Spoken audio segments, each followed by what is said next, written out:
여러분 안녕하십니까. 망고 엑스파일 망했다의 망고입니다.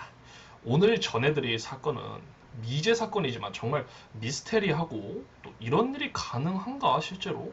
라고까지 생각이 드는 그런 좀 희대의 미제 사건 중에 하나를 가져왔는데요.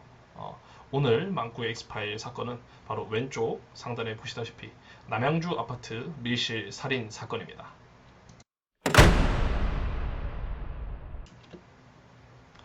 2010년 남양주의 한 S라는 아파트에서 벌어진 의문의 밀실 살인 사건으로 침입과 탈출 방법조차 전혀 알 수 없는 희대의 미제 사건입니다.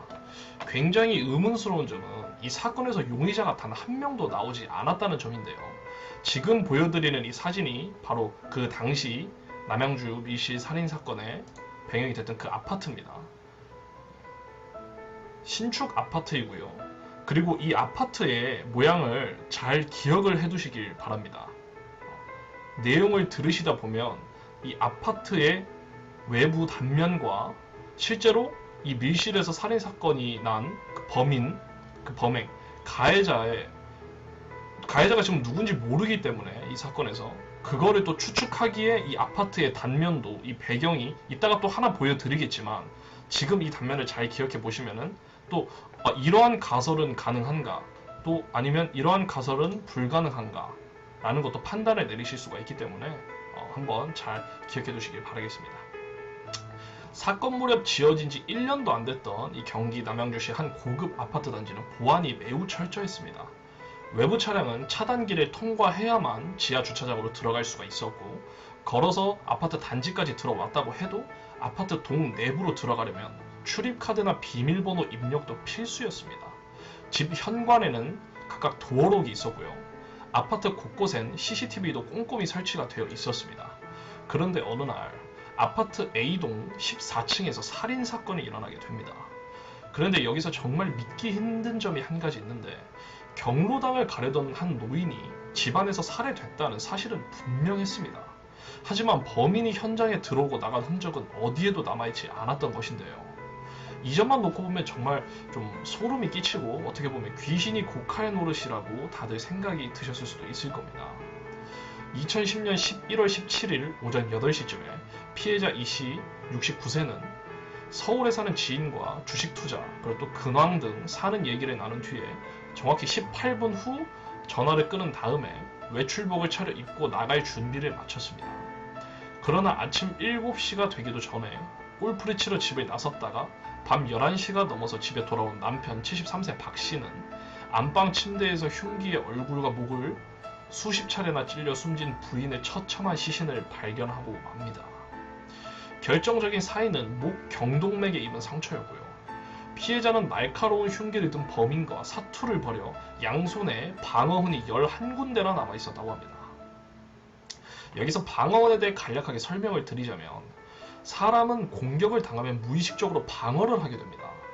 방어흔이란 말 그대로 칼이라든지 무기 등에 베이거나 다칠 것을 알고 있음에도 무의식적으로 방어를 하다가 생긴 손상을 말합니다. 피해자의 시신 부검 결과 사망 추정 시간은 그날 오전으로 분석이 되었는데요. 오전 8시 지인과의 통화 이후부터 낮 사이였던 걸로 추측이 되었습니다.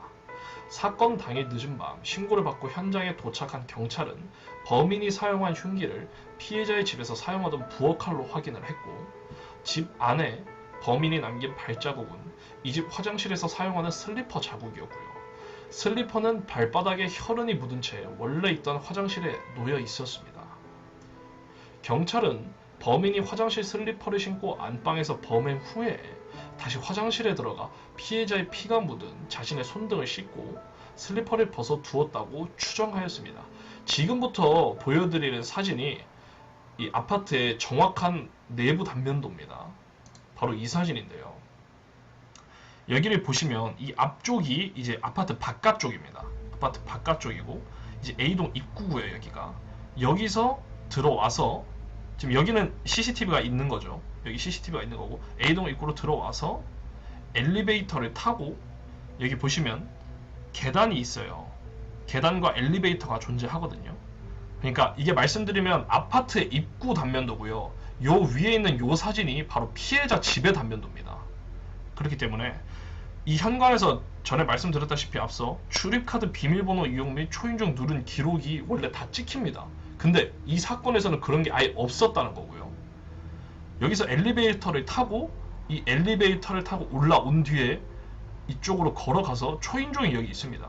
초인종을 누르고 들어가야 되고, 그리고 월패드라고 있는데 여기서도 이제 이 초인종과 월패드의 기록이 있었어야 되는데 이 사건에서는 이 기록이 없었어요. 초인종을 누른 기록도 없었고요. 월패드가 이제 거기서 월패드나 초인종 CCTV에 찍힌 기록이 아예 없었거든요.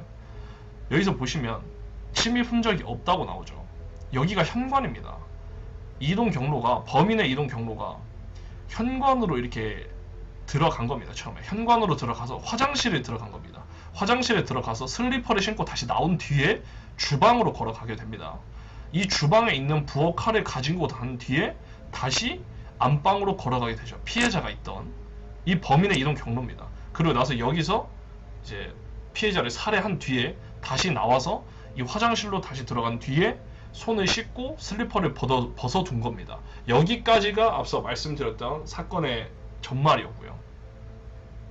자, 다시 내용으로 돌아가 보도록 하겠습니다. 이 조사 결과 노부부는 10수억대 재산을 가지고 있던 부유한 부부였다고 알려져 있는데요. 하지만 누구에게나 원한을 사거나 그런 일은 없었습니다. 뭐 또 돈을 목적으로 한 범죄로 보이지도 않았고요. 범인이 작은 방 장롱을 뒤진 흔적이 있긴 했는데 사라진 물건은 없었고, 오히려 고가의 명품 시계가 침대 위에 고스란히 남겨져 강도 사건을 연출한 듯 보이기까지 했습니다. 성범죄도 아니었고요. 현관과 창문도 강제 침입한 흔적이 없었습니다. 여기서 말씀드리는 게, 아까 제가 처음에 아파트 단면도를 꼭 기억하고 계시라고 말씀드렸던 게, 이 현관과 창문도 강제 침입한 흔적이 없었다는 게 중요한 가설 중에 하나인 게, 주장 중에 하나인 게 뭐냐면, 이 단면도를 잘 보시면요, 아파트가 보통 일자로 된 단면도가 많아요. 일자 단면도로 된 아파트가 많습니다. 특히 옛날 아파트는요. 근데 이제 이거는 신식 아파트인 걸도 추정이 되니까 이게 보면 계단식으로 단면이 되어 있습니다. 계단식 단면. 이렇기 때문에 뭐 창문을 열어서 뭐 옆집에서 이렇게 갔었다는 그런 가설도 이제 뭐 말이 안 된다, 이런 식으로 결론이 나게 되는 거겠죠. 그리고 이제 또 내용으로 돌아가겠습니다. 피해자가 직접 문을 열어줬을 가능성이 커서 경찰은 일단 면식범의 소형으로 추정을 했는데요. 그 당시 범인은 사실 뭐 도관의 든지나 다름이 없었다고 판명을 했죠. 입주가 시작된 지 1년도 채 안 된 아파트여서 CCTV도 최신형이었던 만큼 영상자료 등으로 아파트를 드나든 사람들을 일일이 대조하면 용의자 확인은 시간 문제라고 경찰은 확신을 했습니다. 그 당시에. 그 때문에 범인이 빠져나갈 구멍은 없어 보였죠. 그러나 경찰의 기대와 달리 사건 해결의 실마리는 좀채 나오지 않았는데 수사관들의 입에서 귀신이 고칼 노릇이라는 탄식이 쏟아졌습니다. 집으로 들어가려면 현관 도어록에 출입카드를 대거나 비밀번호를 직접 눌러야 한다고 앞에 말씀을 드렸었죠. 그게 아니라면 안에서 문을 열어줘야 하는 그런 시스템입니다. 피해자의 집에는 최신 보안장치라는 월패드가 달려있어서 손님이 초인종을 누르면 바깥 카메라에 상대방의 모습이 자동으로 찍히게 됩니다. 하지만 사건 당일 초인종을 누른 사람은 없었습니다. 카드나 비밀번호를 사용할 때 자동으로 저장되는 로그 기록을 삭제하는 흔적도 없었고요. 혹시 범인이 집안에 미리 들어오지 않았을까 싶어 사건 일주일 전에 CCTV까지 뒤졌지만 의심할 만한 내용은 전혀 없었습니다. 사건을 맡은 장기중요 미제 사건 전담 수사팀 관계자는 사건 당일 현관 카메라 사각지대에서 노크를 한 뒤에 피해자가 문을 열 때까지 기다렸다가 집으로 들어갔다는 추측밖에 할 수 없는 상황이라고 그 당시에 설명했습니다. 또 의아한 점은 이뿐만이 아닙니다. 아파트 A동으로 들어갈 수 있는 입구 역시 입주민은 출입카드나 비밀번호를 이용해야 하고, 외부인은 출입하려는 호수에 직접 연락을 해서 안에서 문을 열어줘야지만 피해자의 집 호수를 문을 열어줘야 하지만 피해자의 집 호수를 누른 외부인은 없었습니다.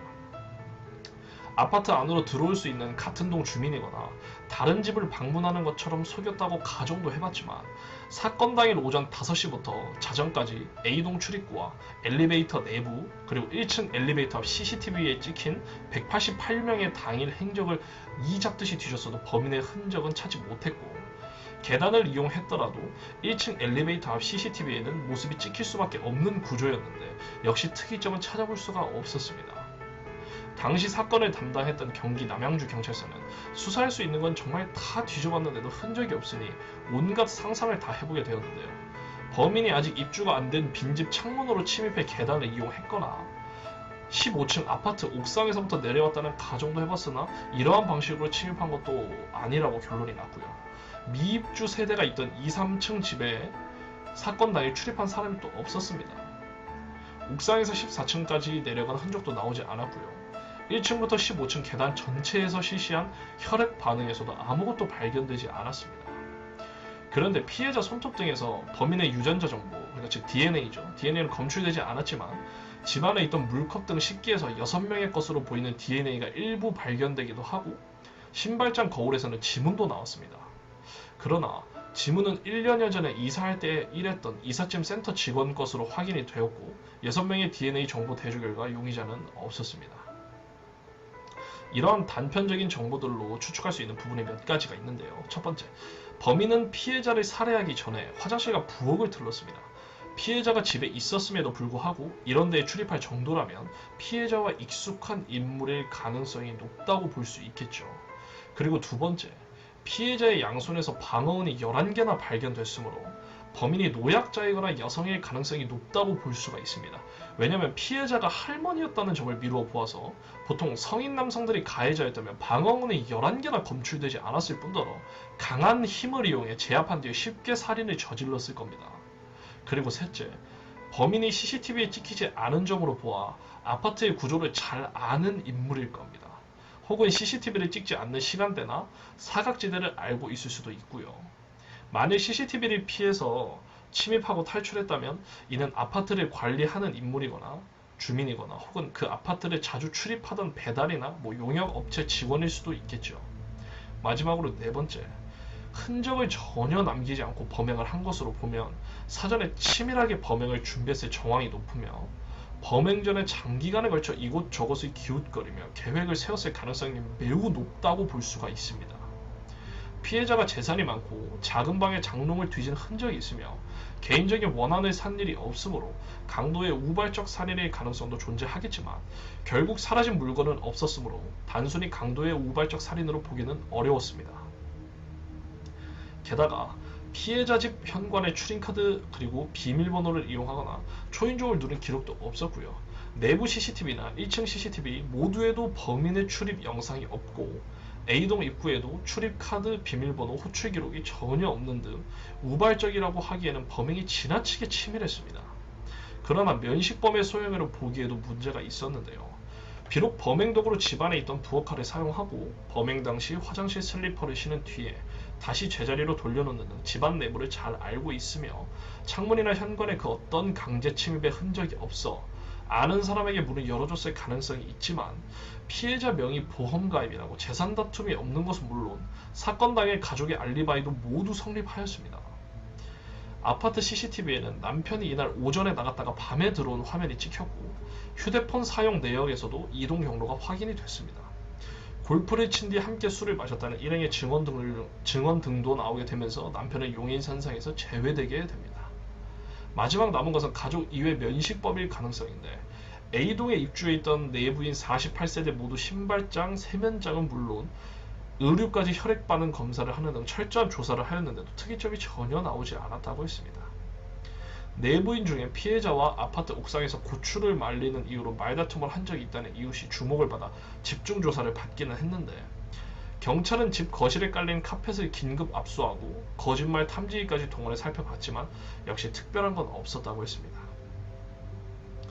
그리고 청부살인의 가능성도 생각해봤지만 그 어떤 외부인의 출입 흔적도 없었고 게다가 청부업자같이 초면인 사람에게 피해자가 스스로 문을 열어줬을 거라고 기대하는 것도 사실상 어렵죠.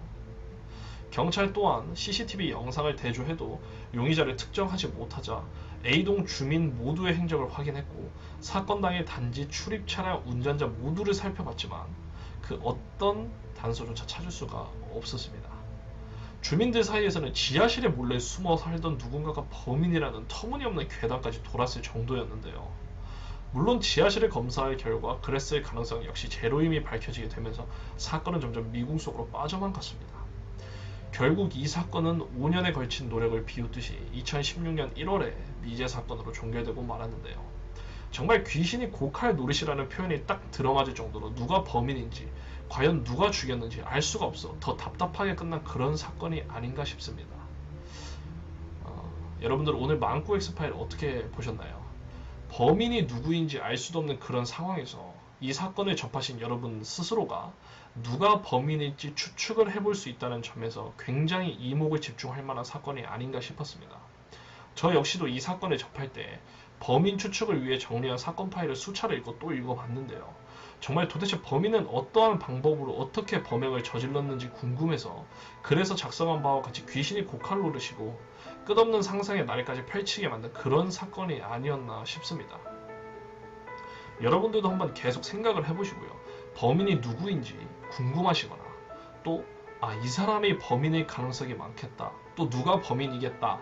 라는 그런 가정을 세우시고 확신이 드신다면 유튜브 댓글에 그 이유와 그 이유를 뒷받침할 수 있는 근거가 무엇인지 작성해 주신다면 정말 감사할 것 같습니다. 이상 망꾸의 엑스파일 망했다의 망꾸였습니다.